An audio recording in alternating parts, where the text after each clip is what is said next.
Welcome to Success Blueprint for JEA and NEET. Join the class 12th Biology. Study at your own pace and save your time and energy. Please like and subscribe for more educational videos. परिचय। सुप्रभात पिताजी, आप कैसे हैं? मैं ठीक हूं करण, पर तुम कहां जा रहे हो? मैं बाजार से प्लास्टिक बैग लेने जा रहा हूं। तुम्हें प्लास्टिक बैग को नहीं अपनाना चाहिए। परंतु क्यों पिताजी? प्लास्टिक हमारे पर्यावरण के लिए बहुत हानिकारक हैं। एक बार इस्तेमाल के बाद अधिकतर प्लास्टिक बैग भराई कचरे में चले जाते हैं और यदि इनको जलाया जाए तो इनसे जहरीली गैसें निकलती हैं, जो वातावरण के साथ साथ मनुष्यों के स्वास्थ्य के लिए खतरनाक होती हैं। ठीक है पिताजी, मैं आज से प्लास्टिक बैग का प्रयोग नहीं करूंगा। इस अध्याय में आप पर्यावरण के मुद्दों की जानकारी प्राप्त करेंगे। उद्देश्य: इस पाठ के अंत में आप निम्न करने में सक्षम हो जाएंगे: ठोस अपशिष्ट का वर्णन करना, कृषि रसायनों की व्याख्या करना, रेडियोधर्मी अपशिष्ट पर चर्चा करना, ग्रीन हाउस प्रभाव व वैश्विक उष्णता की व्याख्या करना, ओजोन परत के अपरदन का वर्णन करना, जलभराव एवं मिट्टी की लवणता पर चर्चा करना, वन उन्मूलन की व्याख्या करना। ठोस अपशिष्ट: कोई भी कचरा किसी अपजल शोधन संयंत्र से प्राप्त अवमल और ठोस, द्रव, अर्धठोस या गैस युक्त पदार्थ ठोस अपशिष्ट है। ठोस अपशिष्ट के उदाहरण: बेकार टायर, पटयुक्त अपशिष्ट पदार्थ यानी सेप्टेज, रद्दी सामग्री, लेटेक्स पेंट, उपस्कर फर्नीचर एवं खिलौने, बेकार पड़े यंत्र एवं वाहन, वायु विलय पात्र यानी एरोसोल कैन, पेंट पात्र एवं संपीडित गैस सिलेंडर। ठोस अपशिष्ट को मुख्यतः 3 वर्गों में वर्गीकृत किया जा सकता है: जैव निम्नीकरण योग्य, पुनश्चक्रण कूड़ा, जैव निम्नीकरण अयोग्य। जैव निम्नीकरण योग्य: जैव निम्नीकरण योग्य कूड़ा वो अपशिष्ट है जिसका सजीव प्राणी नाश कर सकते हैं। समुचित शोधन कर इसका उपयोग कूड़ा खाद यानी कंपोस्ट और पशुओं के लिए चारा बनाने अथवा बिजली निर्माण में किया जा सकता है। नगर निगम के अपशिष्ट पदार्थ का लगभग 60% भाग जैव निम्नीकरण योग्य अपशिष्ट है। अपशिष्ट भोजन, बगीचे का कचरा, कागज एवं गत्ते से बना अपशिष्ट तथा जैव अपकर्ष प्लास्टिक आदि आमतौर पर पाए जाने वाले जैव निम्नीकरण योग्य अपशिष्ट हैं। पुनश्चक्रणीय: पुनश्चक्रणीय अपशिष्ट वह अपशिष्ट है जिसको नए उत्पादों में संसाधित किया जाता है ताकि उपयोगी सामग्री की बर्बादी रोकी जा सके। पुनश्चक्रण के लाभ: बहुमूल्य संसाधनों की रक्षा के साथ साथ पर्यावरण संरक्षित करने में सहायक है। पुनश्चक्रण से हम विश्व को सुंदर और हरा भरा बना सकते हैं। इस तकनीक से जैव निम्नीकरण योग्य अपशिष्ट को नष्ट किया जा सकता है। यह स्थानीय उद्योगों को बढ़ावा भी देता है। ये ऊर्जा की बचत करता है। जैव निम्नीकरण अयोग्य अपशिष्ट: जैव निम्नीकरण अयोग्य अपशिष्ट वह अपशिष्ट है जिसका प्राकृतिक रूप से जैव अपघटन नहीं हो सकता है। इस अपशिष्ट के कारण भूमि भराव यानी लैंडफिल में लंबे समय तक बने रहते हैं, जिससे रासायनिक रिसाव द्वारा भूजल संसाधनों के प्रदूषण का खतरा बना रहता है। जैव निम्नीकरण अयोग्य अपशिष्ट के उदाहरण हैं प्लास्टिक, कांच, धातुएं इत्यादि। कुछ खतरनाक रसायन एवं विषाक्त पदार्थ यानी टॉक्सिन भी गैर जैव निम्नीकरण योग्य अपशिष्ट हैं। मूल्यांकन: आइए आगे बढ़ने से पहले देखते हैं कि तुमने कितना सीखा। सही विकल्प को उठाकर उसके संगत बॉक्स में रखें। प्लास्टिक अपशिष्ट के उपायों का अध्ययन: प्लास्टिक नायलॉन जैसे कार्बनिक बहुलकों की विस्तृत श्रृंखला से बना एक कृत्रिम पदार्थ है जिसे किसी भी रूप में ढाला जा सकता है। 57 वर्षीय अहमद खान पिछले 8 वर्षों से प्लास्टिक का उत्पादन कर रहे हैं। लगभग 8 वर्ष पहले उनकी कंपनी ने पुनश्चक्रित प्लास्टिक से एक पॉलीब्लेंड नामक पाउडर विकसित किया। इस मिश्रण को तब कोलतार में मिलाकर सड़कें बनाने के काम में लाया गया। इस प्रकार संपूर्ण प्लास्टिक कचरे का प्रभावी ढंग से इस्तेमाल किया गया। अस्पताल अपशिष्ट। अस्पताल अपशिष्ट लोगों के उपचार, निदान, टीकाकरण एवं अनुसंधान गतिविधियों के दौरान उत्पन्न होता है। इस अपशिष्ट में पैकेजिंग सामग्री, महीन जालीदार कपड़े के टुकड़े, शरीर के अंग, रोग उत्पन्न करने वाले रोगजनक, टूटे कांच, पुरानी दवाएं, ठोस, तरल एवं गैसीय रसायन आते हैं। इसमें रेडियोधर्मी अपशिष्ट भी शामिल हैं। ये अपशिष्ट संक्रामक होता है और यदि इससे वैज्ञानिक ढंग से न निपटा जाए तो ये मानव स्वास्थ्य के लिए एक गंभीर खतरा हो सकता है। इलेक्ट्रॉनिक कचरा यानी ई कचरा। टेलीविजन, कंप्यूटर इत्यादि जैसे इलेक्ट्रॉनिक उत्पादों के निपटान को ई कचरा कहते हैं। अनुचित ढंग से निपटान होने की स्थिति में मानव स्वास्थ्य एवं पर्यावरण को इनमें से कुछ उत्पादों में निहित विषाक्त पदार्थों से खतरा हो सकता है। टेलीविजन में सीसा, पारा, कैडमियम इत्यादि होते हैं। सभी एनालॉग टेलीविजन की ट्यूब में सीसा पाया जाता है। सीसा मनुष्यों, विशेषकर बच्चों के लिए अत्यंत हानिकारक होता है। पारा तो अल्प मात्रा में भी विषाक्त होता है। ये मस्तिष्क एवं गुर्दों को नुकसान पहुंचा सकता है। लंबे समय तक कैडमियम के संपर्क में रहने की स्थिति में किसी व्यक्ति के गुर्दे, यकृत एवं हड्डियां क्षतिग्रस्त हो सकती हैं। कृषि रसायन एवं उनके प्रभाव। कृषि रसायन वे रासायनिक पदार्थ हैं जिनका इस्तेमाल कृषि में कीटनाशक, उर्वरक, मृदा उपचारक इत्यादि के रूप में किया जाता है। कृषि रसायन के प्रकार। उर्वरक, ये वो पदार्थ हैं जिनका प्रयोग भूमि की उर्वरकता को बढ़ाने के लिए किया जाता है ताकि उपज में वृद्धि हो। उर्वरक के रूप में मुख्यतः प्रयुक्त होने वाले यौगिक फास्फोरस, नाइट्रोजन एवं पोटेशियम हैं। चूने और अम्ल के रूप में परिवर्तित करने वाले पदार्थ। भूमि में बोई गई फसलें या तो अति अम्लीय होती हैं या अति क्षारीय। भूमि की अम्लता या क्षारता की वजह से फसलें भूमि से उचित पोषण ग्रहण नहीं कर पाती हैं। भूमि में चूना युक्त यौगिक डालकर उसकी अम्लता को दूर किया जा सकता है। कृषि रसायन के प्रकार। मृदा उपचारक, इस प्रकार के पदार्थ मिट्टी की वातन एवं जल धारण क्षमता को बढ़ाकर मिट्टी की दशा को सुधारते हैं। मृदा उपचारक के निर्माण में गोबर की खाद, फसल के अवशेष इत्यादि का प्रयोग किया जाता है।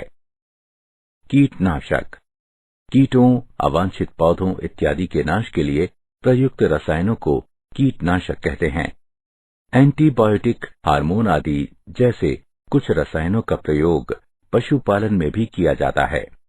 जैव खेती का केस अध्ययन। जैव खेती का महंगा होना और सस्ता होना इस बात पर निर्भर करता है कि आप कहां पर रहते हैं। भारतीय किसान जैव खेती का अनुसरण कर रहे हैं। भारतीय किसानों की आर्थिक स्थिति मजबूत न होने के कारण उनके पास कृषि के लिए केवल जैविक उर्वरक तथा कीट नियंत्रक साधन ही उपलब्ध हैं। रमेश चंद्र डागर ने सभी कृषि प्रक्रियाओं को एक श्रृंखला में प्रबंधित किया जो कि एक दूसरे को सहारा प्रदान करती हैं तथा निर्वहनीय विकास का पालन करती हैं। रेडियो सक्रिय अपशिष्ट। रेडियो सक्रिय अपशिष्ट ऐसे अपशिष्ट पदार्थ हैं जो कि एक निश्चित मात्रा से ऊपर रेडियोधर्मिता होने पर प्रदूषित हो जाते हैं। मनुष्य पर रेडियोधर्मी पदार्थ का प्रभाव बहुत हल्का हो सकता है, जैसे त्वचा का लाल हो जाना, तथा कभी कभी ये चिंताजनक भी हो सकता है, जैसे कैंसर या मृत्यु हो जाना। मानव शरीर को होने वाली क्षति निम्न दशाओं पर निर्भर करती है। विकिरण उद्भासन की मात्रा पर, विकिरण उद्भासन के समय की अवधि पर और विकिरण के प्रकार पर। विकिरण की कम मात्रा के उद्भासन से कैंसर के बढ़ने की संभावना अधिक होती है अथवा जनन क्षमता में कमी आती है। वयस्कों की तुलना में बच्चे विकिरण के प्रति अधिक संवेदनशील होते हैं। ग्रीन हाउस प्रभाव एवं विश्वव्यापी उष्णता। वायुमंडल में उपस्थित गैसें जो कि सूर्य के विकिरण को अवशोषित करती हैं तथा अवरक्त किरणों को उत्सर्जित करती हैं के द्वारा पृथ्वी की सतह का गर्म होना ग्रीन हाउस प्रभाव कहलाता है। वायुमंडल में उपस्थित गैसें जैसे कि जलवाष्प, carbon dioxide, chlorofluorocarbon, nitrous oxide, methane आदि ग्रीन हाउस गैसें कहलाती हैं। वैश्विक उष्णता। ग्रीन हाउस प्रभाव के कारण पृथ्वी की सतह के तापमान में वृद्धि होने को वैश्विक उष्णता कहते हैं। वैश्विक उष्णता के प्रभाव। वैश्विक उष्णता के कारण वातावरण की नमी को वहन करने की क्षमता में वृद्धि हो सकती है। वैश्विक उष्णता के कारण प्रबल अकाल एवं बाढ़ की बारंबारता में वृद्धि हो सकती है। रोगाणुओं के वाहकों, जलजन्य रोगजनकों इत्यादि में वृद्धि के फलस्वरूप उष्ण कटिबंधीय एवं समशीतोष्ण देशों में मनुष्य को होने वाले रोगों में वृद्धि होगी। वैश्विक उष्णता के कारण हिमनद पिघलते हैं जिसके फलस्वरूप समुद्र का जल स्तर बढ़ जाता है। वैश्विक उष्णता के कारण तापमान का परास बदल जाता है। इस परिवर्तन के कारण जीवों के उच्च और अंशाक्षीय वितरण पर प्रभाव पड़ता है। समताप मंडल में ओजोन अवक्षय। समताप मंडल में स्थित ओजोन जीवधारियों को हानिकारक पराबैंगनी विकिरण कुप्रभावों से रक्षा करने में एक प्रमुख भूमिका निभाती है। कई प्रकार के प्रदूषक समताप मंडल में प्रवेश कर ओजोन परत का अवक्षय करते हैं। इन प्रदूषकों में CFC, मीथेन, नाइट्रस ऑक्साइड इत्यादि शामिल हैं। ओजोन परत को सबसे ज्यादा नुकसान पहुंचाने वाला एजेंट CFC है। ये पराबैंगनी विकिरण की उपस्थिति में सक्रिय क्लोरीन उत्पन्न करता है। ओजोन अवक्षय के प्रभाव। पराबैंगनी विकिरण में वृद्धि से मोतियाबिंद तथा त्वचा कैंसर होने का खतरा बढ़ जाता है। इससे प्रतिरक्षक प्रणाली की कार्यवाही घट जाती है। पराबैंगनी विकिरण में वृद्धि से जीवधारियों में स्थित न्यूक्लियक अम्ल को नुकसान पहुंचता है। पराबैंगनी विकिरण पादप पलवक यानी फाइटोप्लैंक्टन एवं पौधों में प्रकाश संश्लेषण की प्रक्रिया को बाधित करता है जिसके फलस्वरूप आहार श्रृंखला प्रभावित होती है। संसाधन के अनुचित प्रयोग और अनुचित अनुरक्षण द्वारा निम्नीकरण। प्राकृतिक संसाधनों का निम्नीकरण इस प्रकार होता है। मृदा अपरदन और मरुस्थलीकरण। ऊपरी उर्वर मृदा के क्षरण को मृदा अपरदन कहा जाता है। किसानों के लिए वर्षा की बूंदें एक समस्या हो सकती हैं यदि ये खाली पड़ी मिट्टी पर गिरें। वर्षा के कारण मिट्टी बह जाती है तथा शेष भाग हवा में विलीन हो जाता है। उपजाऊ या बंजर जमीन की अबाधित चराई, बारंबार दहन, अधिक खेती जैसे मानवीय क्रियाकलाप से मिट्टी को अनुपजाऊ बनाना मरुस्थलीकरण कहलाता है। जलाक्रांति और मृदा लवणता। मृदा का जल से संपृक्त होना जलाक्रांति कहलाता है। जलाक्रांति से लवणता की प्रक्रिया शुरू होती है। लवणता से तात्पर्य मृदा में सोडियम, मैग्नीशियम एवं कैल्शियम के विलय लवणों का इस हद तक एकत्र होना है कि मिट्टी में उर्वरता बहुत कम रह जाए। पौधों की जड़ों में लवण की बढ़ी हुई मात्रा जड़ों की आसपास की मिट्टी से जल खींचने में रुकावट डालती है। वन उन्मूलन। वनों के विनाश को वन उन्मूलन कहते हैं। विश्व के खासकर कटिबंधीय देशों के वन क्षेत्र में तेजी से कमी हो रही है। वन उन्मूलन के मुख्य कारण। जनसंख्या विस्फोट। मानव ने खेती, आवास, कारखाने एवं अन्य कार्यों के लिए व्यापक स्तर पर वनों का नाश कर दिया है। अंधाधुंध चराई। अंधाधुंध चराई से मिट्टी को नुकसान पहुंचता है। नाशक जीव। कई प्रकार के नाशक जीव व कीड़े पेड़ों की पत्तियों को खाकर तथा बीमारी फैलाकर पेड़ों का नाश कर देते हैं। जंगल की आग। ये आग पूरी तरह विकसित पेड़ों, उनके बीजों का नाश कर देती है। ये जानवरों के लिए भी उतनी ही खतरनाक है। मौसम। अपनी चरम स्थितियों में मौसम जैसे गर्मी, तूफान इत्यादि वनों का नाश कर देते हैं। वन उन्मूलन के प्रभाव। वन उन्मूलन के फलस्वरूप बहुत सी प्रजातियों के पर्यावास समाप्त हो गए हैं। वन उन्मूलन के फलस्वरूप जलवायु परिवर्तन होता है। वन उन्मूलन से सूर्य की रोशनी को रोकने वाली छतरी का नाश भी होता है, जिसके फलस्वरूप पौधों एवं पशुओं का जीवन प्रभावित होता है।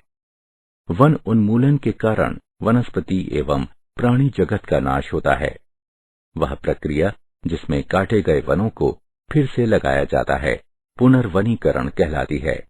वन संरक्षण में लोगों की भागीदारी। एक अध्ययन। वन संरक्षण में लोगों की भागीदारी का एक उदाहरण है चिपको आंदोलन। पहला चिपको आंदोलन अप्रैल सन 1973 में शुरू हुआ और अगले 5 वर्षों में ये तत्कालीन उत्तर प्रदेश में हिमालय के कई जिलों में फैल गया। गांव वाले वृक्षों की रक्षा के लिए वृक्षों से लिपट कर खड़े हो गए। क्या आप जानते हैं, उपग्रह से प्राप्त नए आंकड़ों से पता चलता है कि अंटार्कटिका में सी आइस यानी समुद्री बर्फ वास्तव में बढ़ रही है। सुंदरलाल बहुगुणा चिपको आंदोलन के एक नेता थे, जिन्हें 1981 में पद्मश्री सम्मान, 1987 में राइट लिवलीहुड सम्मान तथा सन 2009 में पद्म विभूषण से विभूषित किया गया। सारांश। आइए हमने जो कुछ सीखा है उसे संक्षेप में दोहराएं। किसी भी प्रकार का कचरा तथा एक अपशिष्ट जल उपचार संयंत्र से प्राप्त अवमल ठोस अपशिष्ट कहलाता है। ठोस अपशिष्ट को 3 मुख्य प्रकारों में बांटा जा सकता है: जैव निम्नीकरण योग्य, पुनश्चक्रणीय तथा जैव निम्नीकरण अयोग्य। टेलीविजन, कंप्यूटर इत्यादि जैसे इलेक्ट्रॉनिक उत्पादों के निपटान को ई कचरा कहते हैं। कृषि रसायन वे रासायनिक पदार्थ हैं जिनका इस्तेमाल कृषि में कीटनाशक, उर्वरक, मृदा कंडीशनर इत्यादि के रूप में किया जाता है। रेडियो सक्रिय अपशिष्ट वो अपशिष्ट पदार्थ हैं जिनमें एक स्तर से अधिक रेडियो सक्रिय विकिरण होता है। पृथ्वी की सतह के वातावरण में मौजूद गैसों के सौर विकिरण को रोक लेने तथा अवरक्त विकिरण उत्सर्जित करने के कारण गर्म होना ग्रीन हाउस प्रभाव कहलाता है। वायुमंडल में मौजूद गैसों को ग्रीन हाउस गैसें कहते हैं। ग्रीन हाउस प्रभाव के कारण पृथ्वी की सतह के तापमान में वृद्धि होने को वैश्विक उष्णता कहते हैं। ओजोन परत को सबसे ज्यादा नुकसान पहुंचाने वाला एजेंट CFC है। ये पराबैंगनी यूवी विकिरण की उपस्थिति में सक्रिय क्लोरीन उत्पन्न करता है। सबसे ऊपरी मृदा जो कि बहुत उर्वर होती है, इसका हटाया जाना मृदा अपरदन कहलाता है। उपजाऊ जमीन या बंजर जमीन का अबाधित चराई, बारंबार दहन, अधिक खेती करने जैसे मानवह क्रियाकलापों द्वारा मरुस्थल में परिवर्तित हो जाना मरुस्थलीकरण कहलाता है। मृदा का जल से संपृक्त होना जलाक्रांति कहलाता है। जलग्रस्तता के कारण लवणता की प्रक्रिया शुरू होती है। वनों के विनाश को वन उन्मूलन कहते हैं। वह For chapter-wise notes, MCQ and mind maps, please visit www.success.org.in or download free mobile app Success Quiz. Please like and subscribe for more educational videos. Thank you.